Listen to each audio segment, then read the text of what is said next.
2, 3, 4. Hello everyone, and welcome to the Power of Music Thinking. My name is Christof Zürn, and this is the podcast for people with a musical heart and a wicked job.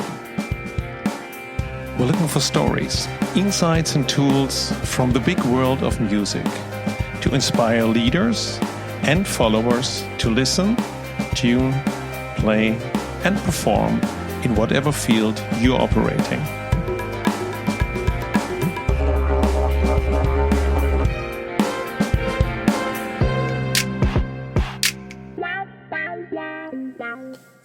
In the last episode, we talked about orchestration and how this expression is getting more and more traction, and many people use it to describe what they do. So here's a list of job descriptions I found on LinkedIn. AI orchestration, cloud orchestration, data orchestration, process orchestration, customer journey orchestration, multi-agent orchestration, and orchestrating innovation.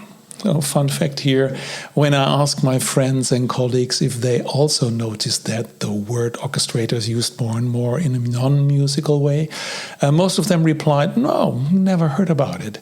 And sometimes, a week later or so, they sent me a link to someone in their network with orchestrator in their job title. So it looks like this is a weak signal that music thinking is getting more and more meaningful. Or is it just my personal music thinking bias? Who knows? We will find out. And I keep you posted. So, as we speak, and I shared with you in the last episode, I am researching what people do when they orchestrate. And I'm now in contact with a bunch of people I will conduct interviews with to find out what they do. I want to find out what their challenges are, and maybe in a later state we could think about music thinking interventions and how music, or better music thinking, might help.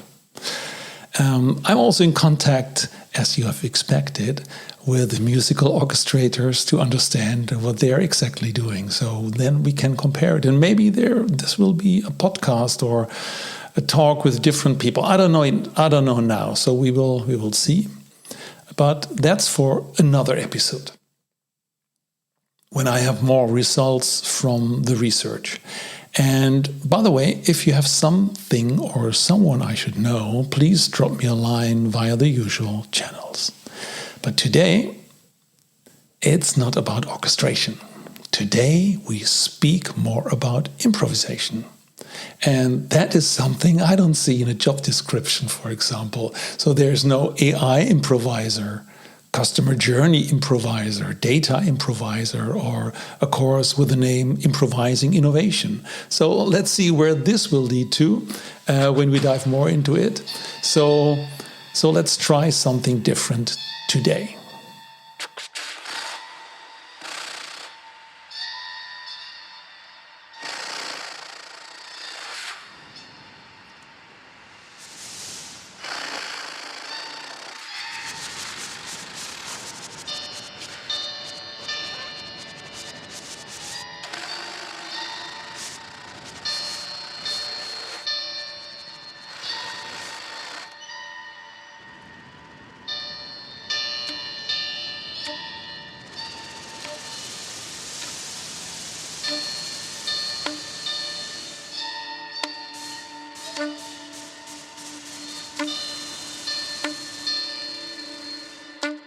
So today you will hear a lot of music.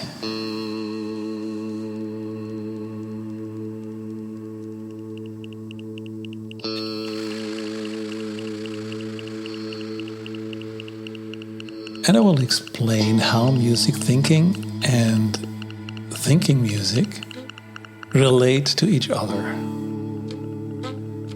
I will also tell you a bit about the dynamic framework, or as I call it, the music thinking framework, and how it works. So today we talk about music and music thinking.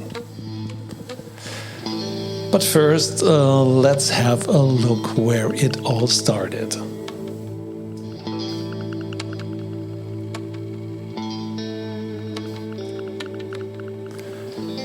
When I started music thinking around 30 years ago, I checked the internet to see if this term was used somewhere else. And I only found the term thinking music related to a record by Brian Eno called Neroli. I knew Brian Eno, or his work, for Roxy Music, his work as a producer for U2, and his solo albums as well. That felt pretty good. But so happy to have found a unique name where URLs and social media addresses were not taken. I started to name my activities Music Thinking. So this was the start of musicthinking.com, the Music Thinking jam cards with scannable Spotify codes that were a primer 6 years ago for creative inspiration cards. And finally, the Power of Music Thinking book, where I bundled all my thoughts, experiences, and practical experiences to use musical analogies in daily business with a practical framework that everyone can use for their endeavor. Yes, and also this podcast. But back to Brian Eno and his thinking music. I liked the record Neroli, which is in the tradition of his ambient music. You might all know his famous music for airports or the Apollo soundtrack for the film For All Mankind by Al Reinhardt, which he recorded together with Daniel Lenoir and his brother. So they did this as a trio. But in the liner notes of Neroli, Eno describes his fulfilling ambient prescription, his explanation what ambient is, to reward attention, but not so strict as to demand it. Wow, what a beautiful description, and also very inspiring. I just think for a moment if we could use this as a guiding principle for an organization. So think about your organization and the way how you work together like this to reward attention, but not so strict as to demand it. Okay, all right, so why do I share this? Well, there's something new I started, a new project with my two friends, Martin and Bas, whom I've known and played for many years in different bands from reggae to Afrobeat and electronic dance. So we call it MRZ, MRZ, how you want to pronounce it. So these are the initials of our family names, Mühlmeister, Van Rijsewijk and Zürn. And we come together regularly to improvise in the triad of ambient, minimal, and experimental music. So let's listen a little bit more.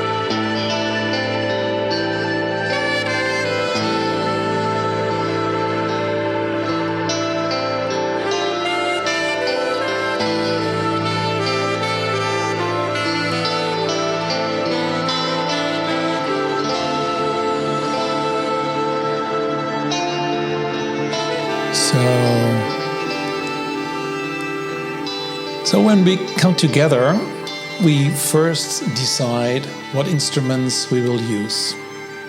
Connect the electronic instruments like the guitar or synthesizer. Adjust the microphone to record instruments like the saxophone you just heard, or a shakuhachi, circle saw blades, so blades from a circle saw. And these are the metallic sounds you hear in another track, or whatever we bring to the session, and then we go. So we do just one take. So everything is improvised. Nothing that we talk about before or that we say what we want to do. So just one take, listen to it afterwards, then decide if we are happy with it, and then keep it or we drop it. So in the beginning of November, we released our first digital album called Improvisations in an Ambient Space. We released it on Bandcamp first. You might know Bandcamp, and I will put the link into the show notes. And I think 1 or 2 weeks later, we also put it on Spotify and Apple Music, so you can hear it everywhere. And I will put everything into the show notes, as I just said. So you can, and by the way, this is what you just heard. So we have 5 tracks, and we gave them the name of the winds, and included a little association. So, by the way, that's the idea. So we improvised without any ideas. And later when we hear, then we reflect on it sometimes and give it a names.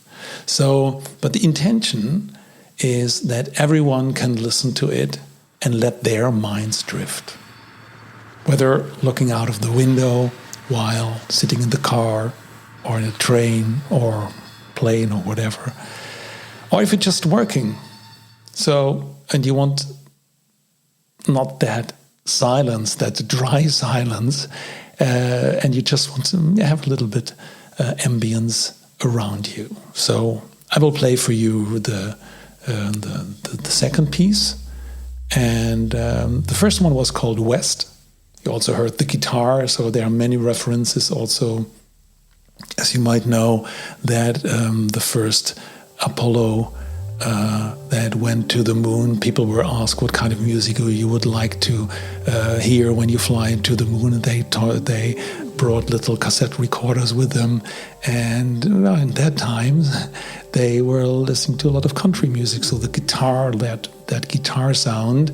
Later I read also with Brian Eno's Apollo, you have this sound, and that's a reminiscence to the music the astronauts liked. Funny enough, fun fact. So, but again, our tracks are completely improvised, and later we just give it a name to, not call it just numbers. So the next song you hear, North, and this time I give you the association that we have, so you can give it a try if this works for you. So for us, it's something like a clear blue sky, walking, hiking in circles, following the northern light. It's fresh, a bit icy, but far from cold. And maybe you hear the huskies talking.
this is north.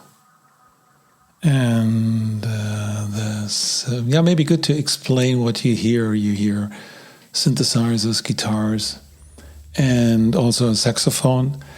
And the saxophone is doing something that you normally not do, or some people can do it. It's like circular breathing, because the synthesizer and the guitar, they can play as long notes as they want. And the saxophone sometimes has to take a breath.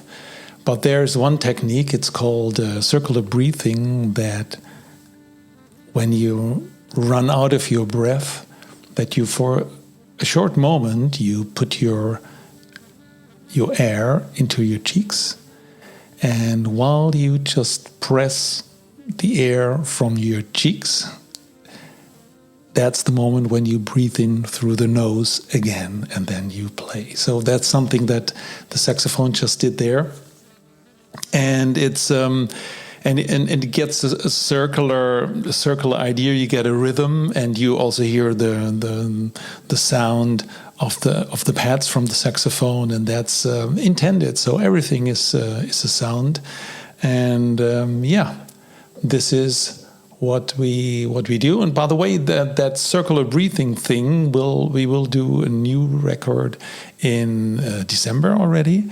We already recorded it, and that we came on the idea when the saxophone is playing and making noise with the pads, that we took two contact microphones directly on the saxophone, then bring them in the filters of the synthesizer. But there are a lot of technology you don't need to know.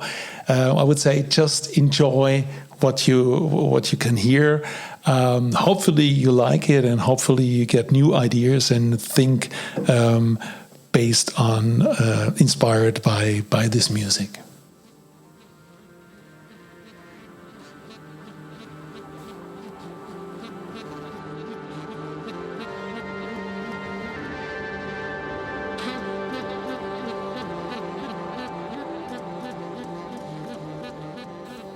Okay, this was thinking music or ambient music, experimental ambient, or any label you want to use. Okay, but what is the link with music thinking? And if you want, you can pause the recording for a moment. And go to musicthinking.com. There's in the top, in the menu, you can find the download part. If you open download, you see on the top the music thinking framework, and you can download it in a PDF, high resolution PDF, and then you will see, let's say, the whole idea. You will see that there is on top something like the phases, like listen, tune, play, and perform. And when you just relate to the music that you just heard, when you improvise, you have to listen all the time. So it's not just do you listen in the beginning or somewhere else. You have to listen while you play. And you tune in to yourself. You tune into what you hear in the moment of your players. We are in a trio, so you have to listen to two people at the same time. You try things out, that's the playing part, and you perform because it's improvisation. Improvisation, there is no rehearsal, you just play. So what I just said, we only do one take, and if we don't like it, we don't use it. So if we don't like the performance, we have the chance to not use it. And so that's the top of the framework. And under the framework, and the bottom part, you see there are instruments.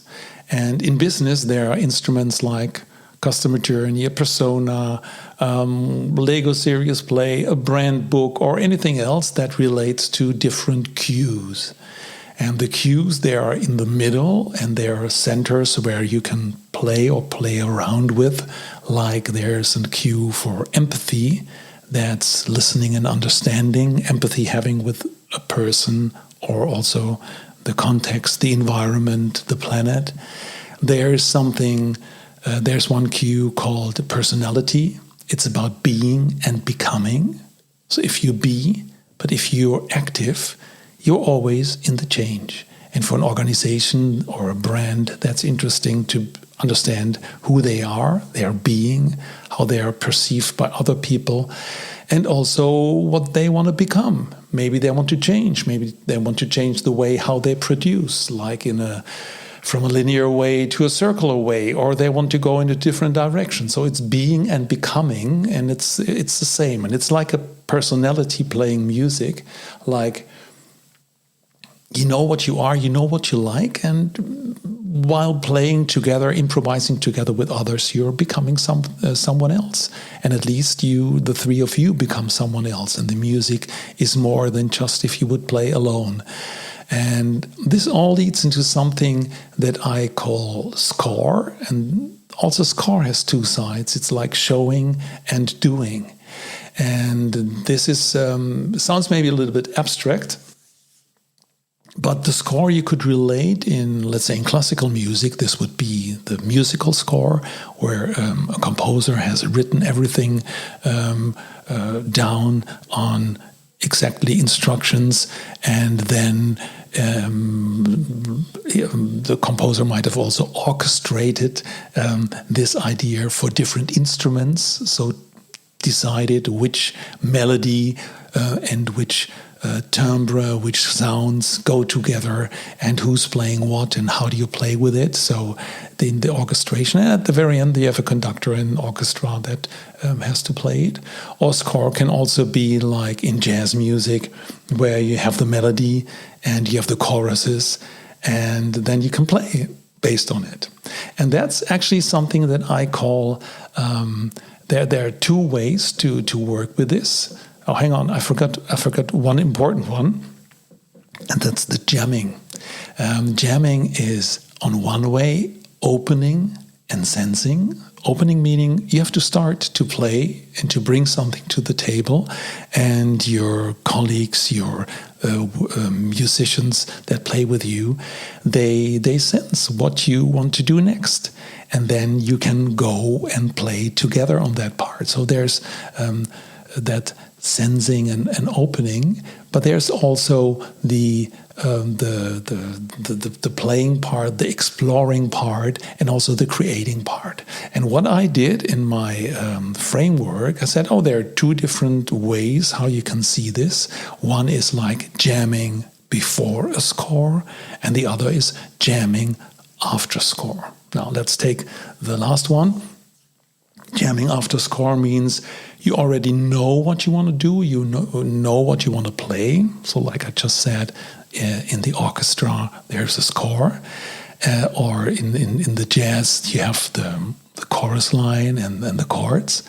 And then you jam after the scores, or with the score. You jam what's already there, but you want to make it unique. It has to be an innovation. It's not just playing always the same like a jukebox. It's like taking that score and bringing it, exploring it, and bringing it further. And there are more cues, and that's maybe for another time, but that's jamming after score. But what we did, coming together, taking the instruments that we say, for the next piece, we want to take these instruments and that's how we want to play. And then we just jammed. We were sensing and opening up the field for the other players. We have to listen, but we also have to understand what does it mean. Sometimes you want to play in key, out of key, and you have to understand where this goes to. And you bring in the personality, so the being and the becoming. You know your player. I know the guitar player, what he might play, but I'm not sure. Maybe he will play something different, and he will surprise me. And it's the same with me. So I try something out, and together we build an understanding of what we do that we could call score. So what we could do, we could say, we take that song that we just played or jammed before score, we analyze it, and we make instructions so that other people can play that song in the way how we did it. So this would be then like creating a score, jamming it together, and then give it as instructions to others so that they can play with our score. So I hope you get the analogy of making music together. And if you replace the music with your organization or with your business or whatever you do, you come together with people, and instead of having that goal and knowing your score that you just play and it might bore you, it's just get together. Start with listening. Listening goes through all the other phases through. That's the orange line in the framework. It's like you always listen as a musician. It doesn't matter if you're a jazz musician or a classical musician. You have to listen and to play.